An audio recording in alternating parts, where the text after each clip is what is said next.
نحمده ونصلي على رسوله الكريم اما بعد فاعوذ بالله من الشيطان الرجيم بسم الله الرحمن الرحيم نون والقلم وما يسطرون ما انت بنعمة ربك بمجنون وإن لك لأجرا غير ممنون وإنك لعلى خلق عظيم فستبصر ويبصرون بأيكم المفتون إن ربك هو أعلم بمن ضل عن سبيله وهو أعلم بالمهتدين فلا تطع المكذبين ودوا لو تدهن فيدهنون صدق اللہ العظیم رب اشرح لی صدری ویسر لی امری واحلل عقدۃ من لسانی یفقہوا قولی اللہم ربنا الہمنا رشدنا واعذنا من شرور انفسنا اللہم ارنا الحق حقا وارزقنا اتباعہ وارنا الباطل باطلا وارزقنا اجتنابہ آمین یا رب العالمین۔ پچھلے ہفتے ہم نے تلاوت تو سورہ قلم کے یا سورہ نون کے پہلے پورے رکوع کی کر لی تھی، لیکن چونکہ کچھ وقت تو حروف مقطعات کے بارے میں کچھ بنیادی اعداد و شمار اور ان کے معنی اور مفہوم کے بارے میں مختلف آراء کے بیان میں صرف ہوا، اور کچھ وقت قرآن حکیم کی جو بالکل ابتدائی آیات ہیں ترتیب نزولی کے اعتبار سے ان کی جو باہمی ترتیب ہے اور جن صورتوں میں وہ شامل ہیں، یعنی سورہ علق، سورہ نون یا سورہ قلم، سورہ مزمل اور سورہ مدثر، ان کے مضامین میں جو امور مشترک ہیں ان کی نشاندہی میں بھی کچھ وقت صرف ہوا، لہذا ہمارا درس صرف سورہ نون کی ابتدائی 7 آیات تک پہنچ پایا تھا۔ آج ہمیں آگے بڑھنا ہے۔ البتہ سلسلہ مضمون کو ذہن میں اثر نو قائم کرنے کے لیے چند باتیں تازہ کر لیں۔ ایک تو یہ کہ ان ابتدائی 7 آیات کا جو پس منظر ہے وہ ہم نے سورہ حجر کی 2 آیات کے حوالے سے سمجھا۔ سورہ حجر کی آیت نمبر 6 میں فرمایا گیا وَقَالُوا يَا أَيُّهَا الَّذِي نُزِّلَ عَلَيْهِ الذِّكْرُ إِنَّكَ لَمَجْنُونَ، اور یہ کہا لوگوں نے کہ اے وہ شخص کہ جس پر ذکر نازل ہوا ہے، یعنی بزوم خیش، جس کا یہ خیال ہے کہ اس پر اللہ کی طرف سے کوئی ذکر نازل کیا گیا ہے، ہمارے نزدیک تو تم مجنون ہو، یا تو تمہارا ذہنی توازن بگڑ گیا ہے یا تم پر کسی آسیب کا سایہ ہو گیا ہے۔ مجنون کے یہ دونوں معنی جو ہے ذہن میں رکھیے کہ خلل دماغی کا عارضہ یہ بھی جنون ہے، اور جن سے مفعول بنا مجنون، جس پر جن آ گیا، آسیب زدہ شخص۔ پھر اسی سورہ مبارکہ کے بالکل آخر میں آیت نمبر 97 میں فرمایا گیا وَلَقَدْ نَعْلَمُ أَنَّكَ يَضِيقُ صَدْرُكَ بِمَا يَقُولُونَ، اور اے نبی ہمیں خوب معلوم ہے کہ جو کچھ یہ لوگ کہہ رہے ہیں اس سے آپ کا سینہ بھجتا ہے، گویا کہ آپ کو صدمہ ہوتا ہے، آپ کو ملال ہوتا ہے، آپ رنجیدہ ہوتے ہیں، آپ غمگین ہوتے ہیں۔ وہاں تو اس پر صرف ایک ہدایت پر اکتفا کی گئی فَسَبِّحْ بِحَمْدِ رَبِّكَ وَكُن مِّنَ السَّاجِدِينَ، اپنے رب کی تسبیح و تحمید میں لگے رہو، سجدہ کرتے رہو، اسی سے تمہیں صبر کی نعمت حاصل ہوگی، تم ان صدموں کو برداشت کر سکو گے۔ لیکن اسی ذہنی اور نفسیاتی پس منظر میں یہ جو آیات ہیں یہ ایک دلجوئی اور تسلی کا مضمون لیے ہوئے ہیں کہ نبی اکرم صلی اللہ علیہ وسلم کو تسلی دی جا رہی ہے، آپ کی دلجوئی کی جا رہی ہے کہ آپ ملول نہ ہو، غمگین نہ ہو، ان کی ان باتوں سے کوئی اثر قبول نہ فرمائیں۔ تو یہ 7 آیات در حقیقت اسی پس منظر میں ہیں۔ ان میں جو 7 آیات میں خطاب کا رخ جو ہے یوں سمجھیے کہ 2 طرف ہے۔ ایک تو جیسا کہ عرض کیا جا چکا خود حضور کی طرف تسلی اور دلجوئی کے انداز میں، اور ایک بالواسطہ خطاب ان لوگوں کی طرف بھی ہے کہ جو یہ بات کہہ رہے تھے،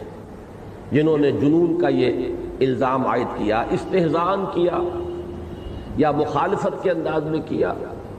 آپ کو مینٹل ٹارچر پہنچانے کے لیے کیا، یا جیسا کہ میں نے عرض کیا یہ ایک فطری سا رد عمل بھی ہو سکتا تھا، اس لیے کہ جو بات آپ نے فرمائی وہ ان کے معاشرے میں کوئی جانی پہچانی بات نہیں تھی۔ یہ مکے میں رہنے والے لوگ وہ ہیں قریش، جن کے پاس جو سمجھئے کہ تقریباً 2500 برس سے کوئی نبی نہیں آئے، کوئی رسول نہیں آئے، تو نبوت اور رسالت کا بنیادی تصور جو ہے وہی ان کے ذہنوں سے اوجھل ہو چکا تھا۔ لہذا جب حضور صلی اللہ علیہ وسلم نے یہ بات فرمائی کہ میں غار حرا میں تھا اور وہاں میرے ساتھ یہ واقعہ پیش آیا، تو اس کا ایک فوری سا اور ایک فطری سا رد عمل بھی یہ ہو سکتا ہے، اور اس میں ایک طرح کی ہمدردی کا بھی پہلو ہو سکتا ہے کہ ہو سکتا ہے کہ ان پر کوئی آسیب آ گیا ہو، جس کو یہ سمجھے ہے کہ اللہ کا فرشتہ آیا ہے، وہ کوئی بدروح ہو، کوئی جن ہو، یا کوئی عارضہ جو ہے انہیں لاحق ہو گیا ہو، تو یہ استہزان بھی ہو سکتا ہے، تمسخر کے انداز میں بھی ہو سکتا ہے، ہمدردی کے انداز میں بھی ہو سکتا ہے، اور ان تمام منفی اور مثبت داعیات سے بالکل علیحدہ ہو کر ایسے ہی سرسری طور پر بھی یہ بات کہی جا سکتی ہے۔ اس پر دلجوئی اور تسلی حضور کو، اور دوسرا رخ ان کو کہ تم جو بات کہہ رہے ہو سوچ سمجھ کر بات کرو، ان کی سیرت، ان کا کردار، ان کے اخلاق حسنہ، ان کی شخصیت کا توازن، یہ تمام چیزیں کیا تمہیں اس بات پر اس بات کی طرف دلالت کر رہی ہیں کہ ان کا کہیں توازن جو ہے ذہنی وہ بگڑ گیا؟ کیا تمہارے علم کا سرمایہ، تمہارا فہم، تمہاری عقل واقعتاً یہ حکم لگا رہی ہے؟ تو یہ گویا کہ مخالفین کی طرف بھی ایک بالواسطہ جو ہے روح سخن ہے۔ ایک ایک آیت کو لے لیجئے تو پہلی آیت نون والقلم وما یسطرون، یہ تو قسم پر مبنی ہے۔ اگلی آیت کے اندر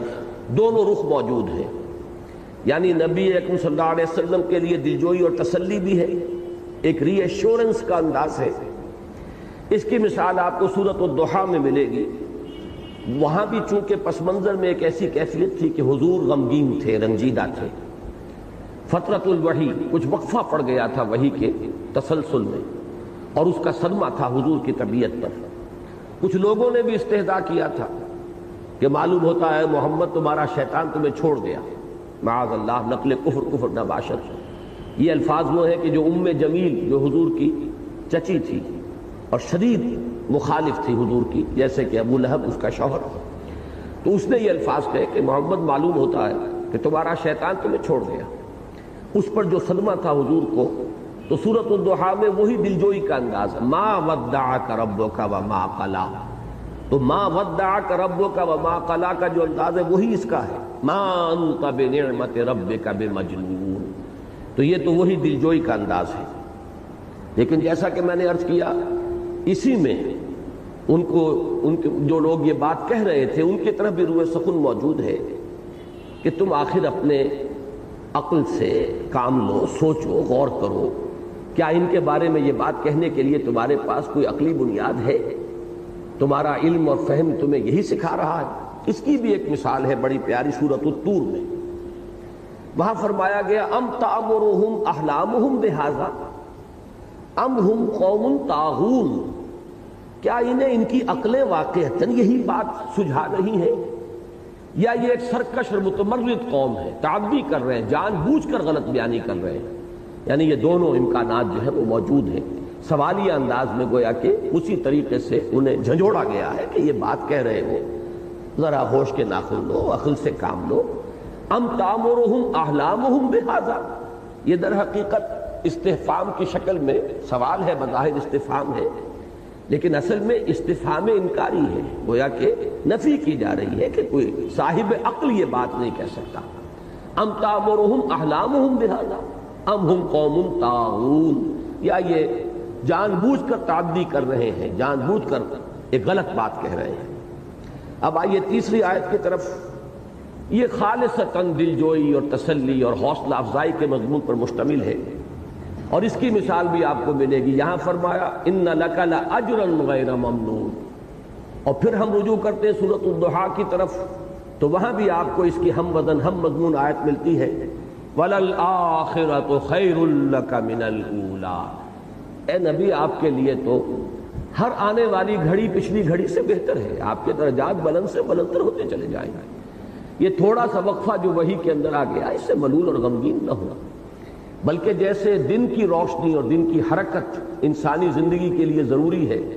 اسی طرح رات کا سکون بھی ضروری ہے۔ تو پے بپے وحی کا آنا جو ہے وہ بھی آپ کے لیے مفید ہے، لیکن اس میں کچھ وقفہ جو ہے وہ بھی در حقیقت فطرت کا تقاضا ہے، اس کی اپنی حکمتیں ہیں جو اللہ تعالیٰ کے علم میں ہے۔ چوتھی آیت، اس میں خطاب اصلاً منکرین سے ہے۔ اس میں جو فرمایا گیا فَسَتُبْصِرُ وَيُبْصِرُونَ بِأَيِّكُمُ الْمَفْتُونُ، ان قریب یہ بھی دیکھ لیں گے، آپ بھی دیکھ لیں گے، بلکہ اِنَّكَ لَعَلَىٰ خُلُقٍ عَظِيمٍ۔ چوتھی آیت یہ ہے، اے نبی صلی اللہ علیہ وسلم آپ تو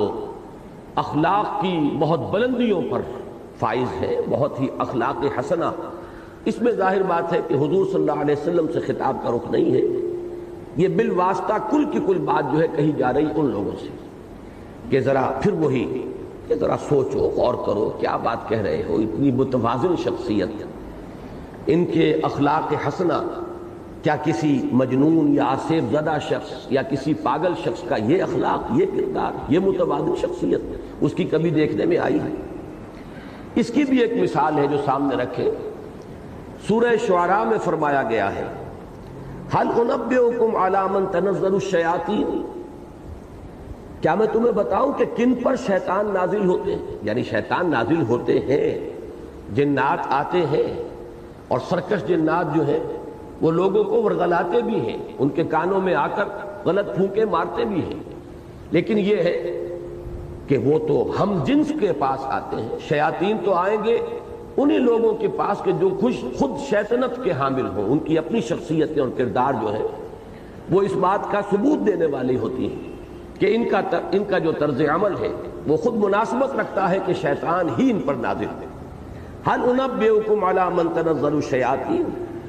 تنزل علی کل افاک اثیم، یہ شیاطین اترتے ہیں ان لوگوں پر کہ جو باتیں بنانے والے، گھڑ لینے والے، افک سے افاک ہے، اسیم گناہگار، ان کی زندگیاں خود اس بات کی گواہی دیتی ہیں کہ وہ دنیا کے کتے ہیں، دنیا کے پیچھے دوڑ رہے ہیں، جنہوں نے کہانت کی دکانیں لگائی ہوئی ہیں، وہ ہوتے ہیں کہ جن کا کردار جو ہے صاف نظر آ رہا ہوتا ہے۔ اس کے بعد آیات 5 تا 7 یہ کل کی کل دلجوئی پر اور تسلی پر، فَسَتُبْصِرُ وَيُبْصِرُونَ بِأَيِّكُمُ الْمَفْتُونُ ان ربک هو اعلم بمن ضل عن سبیلہ وهو اعلم بالمہتدین۔ یہ تمام یہ تینوں آیات جو ہیں حضور کے لیے دلجوئی اور آپ کی تسلی کے مضمون پر مشتمل ہیں۔ ہم نے جو سورہ حجر کی آیات کے حوالے سے اس کے پس منظر کو سمجھا ہے، آج میں ذرا سا اشارہ کر دینا چاہتا ہوں کہ اس سورہ مبارکہ کے آخر میں بھی یہ مضمون آیا ہے، اور اس کے ساتھ ایک مناسبت ہے۔ قرآن مجید کی بہت سی صورتوں میں العود الی البدء یہ ایک اصطلاح ہے کہ جس مضمون سے سورت کا آغاز ہوتا ہے اختتام پر پھر وہی مضمون آ جاتا ہے۔ اس کی بڑی ایک نمایاں مثال جو ہے یہ اس سورہ مبارکہ میں ہے۔ چنانچہ جس مضمون سے آغاز ہوا، جس کا بھی ہم نے تجزیہ کیا ہے آیت ایک ایک آیت کے حوالے سے، آپ دیکھیے کہ اسی پر سورت ختم ہو رہی ہے۔ حضور سے فرمایا گیا فاصبر لحکم ربک ولا تکن کصاحب الحوت اذ نادى وهو مكظوم لولا ان تداركه نعمة من ربه لنبذ بالعراء وهو مذموم